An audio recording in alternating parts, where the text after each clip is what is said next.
পদত্যাগের আগে তারা তো আমাদের সাথে কথাই বলে, তাদের উদ্দেশ্য মূলত আমাদেরকে মারা। আমাদের আজকের কর্মসূচিতে এখানে স্থগিত যাবে এবং আমাদের লাস্ট আলটিমেটাম 10টা পর্যন্ত।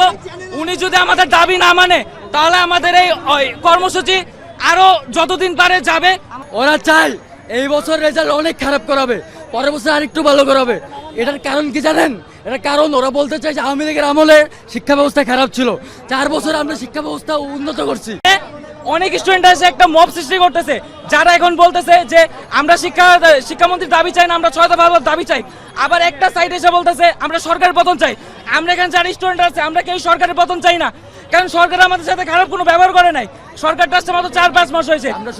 আমরা শুধু শিক্ষামন্ত্রী পদত্যাগ চাচ্ছি, কারণ উনি আমাদের উপর যে প্রেশারটা ক্রিয়েট করতেছে এভাবে নেওয়া চায় না। উনি 4 মাস হয়েছে আসছে, উনি যেভাবে বলেছে যে একটা 8টা দাবিটা সব ভুয়া। কোনো পলিটিক্যাল পার্টি আমাদের উপর থেকে যাতে দিতে না পারে ওইটা আমরা মাথায় রাখবো। আমরা শুধু শিক্ষামন্ত্রীর পদত্যাগ চাই, এটা একমাত্র দাবি।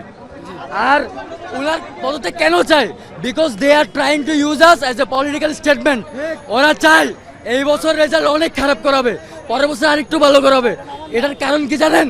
এটার কারণ ওরা বলতে চায় যে আওয়ামী লীগের আমলে শিক্ষা ব্যবস্থা খারাপ ছিল, 4 বছর আমরা শিক্ষা ব্যবস্থা উন্নত করছি, তাই আমরা এখন আমাদেরকে ভোট দেন। They are trying to use a statistics, political statement. আমরা স্ট্যাটিস্টিক্স না, আমরা স্টুডেন্ট, আমরা হিউম্যানস, তাই এসব স্ট্যাটিস্টিক্স ইউজ করা যাবে না। আন্দোলন চলবেই চলবে। এটা অনির্দিষ্ট।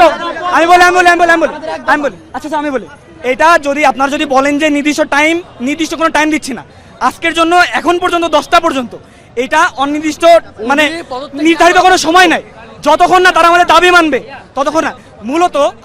আমরা মূলত কিন্তু আমাদের মূল উদ্দেশ্য সরকার পতন নয়, মূল স্টেটমেন্ট ওইটা না।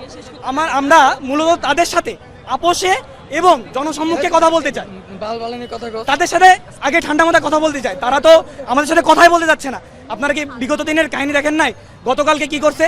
গতকালকে বলে নাই যে আমাদের সাথে বসো কথা বলো, 10-12 জন টিম নিয়ে যায় নাই গণভবনের সামনে ভিতরে নিয়ে, যে কি করছে আমার ভাইদেরকে লাঠিচার্জ করছে।